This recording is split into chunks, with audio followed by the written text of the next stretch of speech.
Olá, seja bem-vindo ao canal Laboratório Teológico para mais um vídeo da série Para Pensar, a Soberania de Deus e o Mal. E eu quero convidar você para, se gostar deste vídeo, se inscrever no nosso canal e compartilhar este vídeo com seus amigos. Nós estamos, na verdade, trabalhando algumas reflexões sobre este tema, a soberania de Deus e o mal, baseados num diálogo com a obra de William Fitch, Deus e o Mal, que foi publicado pela editora PES, Publicações Evangélicas Selecionadas, em São Paulo, no ano de 1984. Nos vídeos anteriores, nós tivemos a colocação, afirmação da existência do mal a partir da fala de Isaías 45, verso 7, onde se diz que Deus cria o mal. Ou seja, ele criou o mal, assim como criou a luz, assim como criou as trevas, assim como criou o tempo, como criou as espécies de todas as criaturas existentes na Terra, e este é o relato das Escrituras. Nós precisamos trazer de volta, então, estas afirmações que a Bíblia fez, e eu fiz questão de registrar aqui a página onde William Fitch fala a respeito dessas questões. A primeira delas, a Bíblia nos diz que Deus aceita a responsabilidade pela presença do mal em sua criação. Nos vídeos anteriores, nós mostramos evidências bíblicas a respeito desta afirmação. Uma segunda afirmação feita, também nos vídeos anteriores, é que a Bíblia também afirma que Deus restringe a operação do mal em sua criação. Não é todo o mal que poderia haver que acontece. Essa é uma declaração, é uma afirmação bíblica, justamente colocada dentro do quadro da onipotência divina e da necessidade que Deus tem de realizar os seus propósitos. Então, a despeito do mal, ele continua realizando os seus propósitos até a eternidade.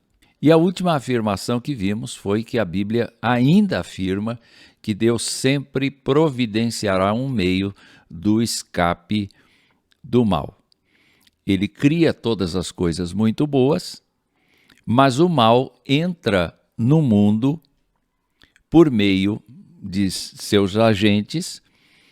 Entretanto, Deus providencia um redentor para libertar os seres humanos do mal, da maldade e da vida absolutamente distante da presença de Deus. Mas há algumas correntes religiosas, científicas, intelectuais, que procuram, sim, dar uma explicação para o mal. E William Fitch faz questão de mencionar algumas correntes e eu vou trazer para você, então, o que estas correntes, sumariamente, não é, de um jeito assim muito simples, o que essas correntes falam a respeito do mal. A ciência cristã diz que o mal não tem realidade. Não é pessoa, nem lugar, nem coisa, mas é simplesmente uma crença, uma ilusão da sensibilidade material. O mal é uma crença falsa, uma ilusão sem base real. Se o pecado, a doença e a morte fossem entendidos como nada, logo desapareceriam. Eu tenho a impressão de que muita gente pensa assim. Todavia, nós percebemos no nosso dia a dia a ideia de que o mal é concreto. O mal existe sim, a maldade está presente tanto nas ações das pessoas quanto está presente nas condições da natureza. Nós somos flagelados muitas vezes com terremotos, com enchentes, muita gente falece nestas coisas. E ainda que não haja nenhum de nós responsável diretamente pelos cataclismas naturais, todavia eles acontecem. e as pessoas passam fome, passam necessidade, passam sofrimento, passam dor. Portanto, o mal é real. O mal tem realidade e isto precisa ficar claro para todos nós. A segunda corrente que ele apresenta, uma das maiores religiões do mundo, é o hinduísmo. E o hinduísmo, tanto em sua forma clássica como na popular, ensina que os homens maus sofrem hoje o resultado de más ações praticadas na alguma existência anterior. Cegueira, luto, fome, desastre e dor são castigos merecidos dos erros de uma vida anterior. Esta é uma doutrina hinduísta do karma e está associada a ela a crença da transmigração das almas, da qual virtualmente não há fuga. Não é só o hinduísmo que trata a questão de nós vivermos novamente em corpos diferentes, usufruindo de benefícios ou pagando por erros cometidos na vida anterior. Outras correntes religiosas têm a mesma concepção. A Escritura, no entanto, diz que a gente vive só uma vez neste mundo e depois disso o juízo. E nós, evidentemente, pagamos pecados de gerações anteriores por conta do desvio que acabamos tendo a partir das gerações anteriores. Entretanto, cada um de nós é responsável não apenas por nossa natureza pecaminosa, como também pelos atos que nós praticamos no decorrer da nossa vida e depois disso vamos ter que prestar contas de cada um deles. Não existe, segundo a Escritura, nenhuma possibilidade de nós termos vários corpos durante a nossa existência, mas apenas o nosso, aquele que Deus nos deu. A terceira corrente religiosa, muito forte também, é o budismo. E a resposta ao problema do mal veio a ser para ele, Buda, a extinção do desejo. Cultivar a morte do desejo veio a ser o fim principal, o fim supremo da vida. O mal reside no desejo e, portanto, a libertação do mal necessariamente está na fuga ou na morte do desejo. A resposta do budismo ao problema do mal é o cultivo da morte do desejo. O nirvana é realmente a extinção de toda a realização pessoal e a liberdade do mal só se pode obter mediante a morte. Assim, Buda prefere partir para uma vida ascética, na qual ele elimina o desejo do mal como o supremo bem da sua vida. Na verdade, biblicamente falando, Deus é quem pode perdoar pecadores. Deus é quem pode perdoar o mal, a prática do mal. E quando Deus perdoa da prática do mal, diz a Escritura que ele lança no fundo do mar os nossos pecados e deles já não se lembra.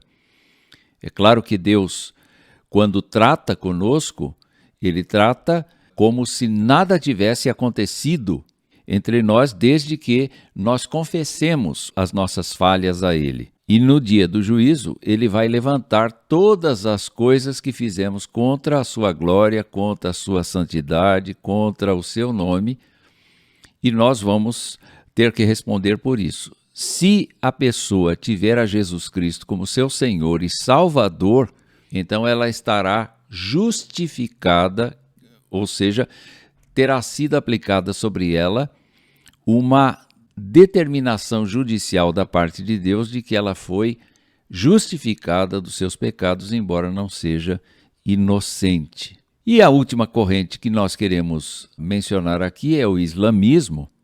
E no islamismo, especialmente no Corão, a gente vê esta afirmação: Deus faz extraviar-se quem Ele quer e guia quem Ele quer. Assim diz o Corão. O mal é simplesmente um dos muitos dons de Deus, um dos dons de um Deus que é chamado Todo Misericordioso, mas que tem outros 98 nomes também. Quando Deus escolhe enviar o mal, ninguém pode impedi-lo, está decretado no céu. O fatalismo domina, então, em todos os níveis. Há cristãos também que são fatalistas. Entretanto, quando nós olhamos para a Escritura, nós verificamos que Deus salva a quem Ele quer e não salva a quem Ele não quer. Parece que é o mesmo ensino, todavia, a forma como Deus salva pessoas é justamente entregando o seu único filho, que não pratica o mal, para morrer pelos pecadores na cruz e ressuscitar dentre os mortos, justamente para que a justiça de Deus tenha sido inteiramente processada em Jesus Cristo. E esta justiça aplicada em Jesus Cristo tem os seus efeitos sobre a pessoa que crê em Jesus Cristo. Então, ainda que Deus tenha criado o mal para o cristão, ele não é responsável pelo mal no sentido de o mal se originar dele, e ao mesmo tempo ele promove o resgate da pessoa para o bem, para o lado em que ele está. Eu quero então levá-lo de volta para o relato bíblico e pensar aqui naquela afirmação de que Deus se sente sim responsável pela criação do mal. Porque lá está, em Gênesis capítulo 2, verso 9, a afirmação de que do solo o Senhor Deus fez brotar todo tipo de árvores agradáveis à vista e boas para alimento. Até aqui, nós estamos falando de árvores que são utilizadas para manutenção do corpo, para a alimentação das pessoas, para nutrir as pessoas e mantê-las vivas. Entretanto, o texto prossegue dizendo que também a árvore da vida no meio do jardim e a árvore do conhecimento do bem e do mal foram criadas por Deus. Essas árvores têm a característica de ser mais do que alimento físico, porque no quesito árvore da vida existe a promessa de prolongamento da vida. E isso demanda que os nossos primeiros pais crescem de fato que ao comer o fruto daquela árvore, eles teriam a sua vida prolongada. É uma questão de exercício de fé. Ao mesmo tempo, nós encontramos a árvore do conhecimento do bem e do mal, que não é erva daninha, foi colocada ali, o Senhor fez brotar essa árvore do conhecimento do bem e do mal, deixando evidente a questão de que dessa árvore os nossos pais deveriam restringir a sua vontade em obediência a Deus, porque senão haveria morte. Eu criei aqui um gráfico simples, imaginando aqui um jardim, várias árvores e em destaque a árvore da vida e a árvore do conhecimento do bem e do mal. A ordem está dita aqui em Gênesis 2, 16 e 17. E o Senhor Deus ordenou ao homem: de toda árvore do jardim você pode comer livremente, inclusive da árvore da vida. Mas da árvore do conhecimento do bem e do mal você não deve comer, porque no dia em que dela comer você certamente morrerá. É importante, nesta altura do nosso vídeo, destacar o seguinte: tudo isto é pictórico. Deus criando árvores, Deus criando jardim. Esta é uma linguagem que qualquer pessoa pode entender. Então, é um jeito das Escrituras tornarem bem explícito o fato de que Deus é o autor de todas as coisas, o criador de todas as coisas, inclusive o conhecimento do bem e do mal. Entretanto, ele não é aquele que fica promovendo o mal, porque ele é bom por natureza. O que ele faz é vencer o mal pelo bem, por meio, como eu já disse, do sacrifício do Senhor Jesus Cristo quando veio à Terra. Então observe, os nossos pais tinham que tomar duas decisões constantemente. Eu quero continuar vivendo na presença de Deus sem limite de envelhecimento ou de qualquer coisa. Come-se da árvore da vida, que é plenamente liberada. Mas existe a restrição para a árvore do conhecimento do bem e do mal, com o risco da pessoa morrer se dela comesse.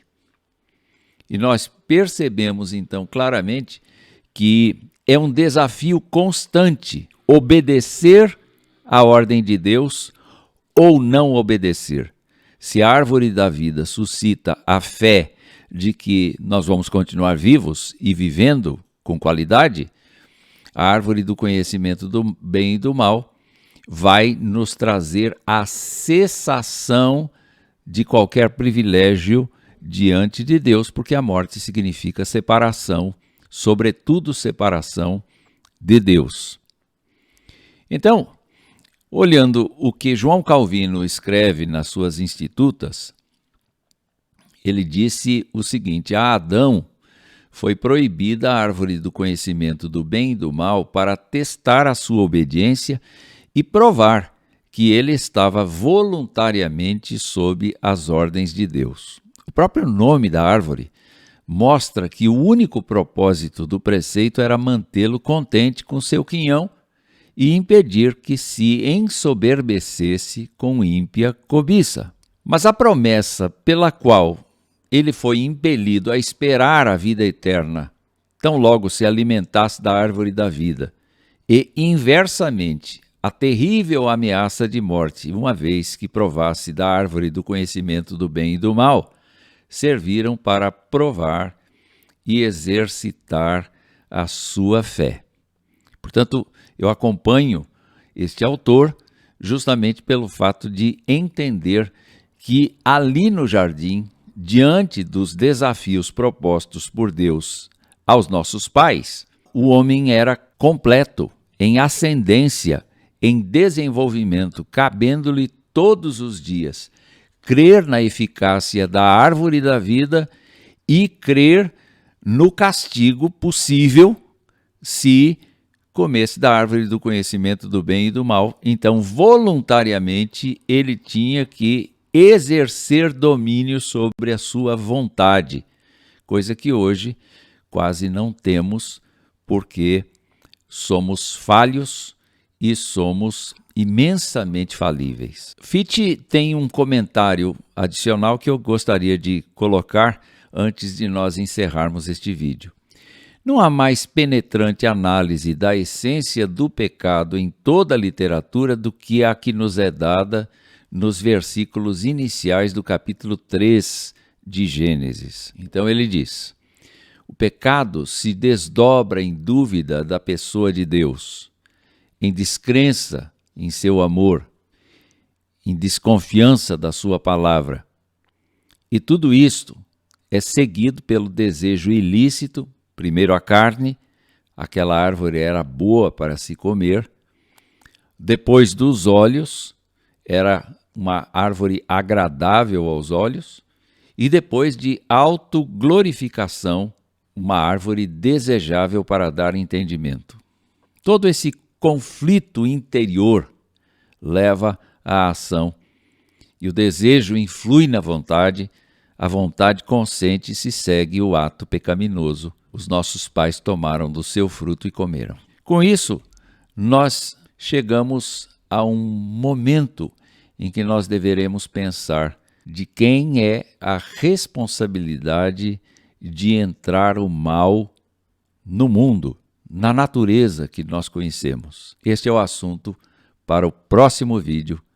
Até lá, se Deus quiser.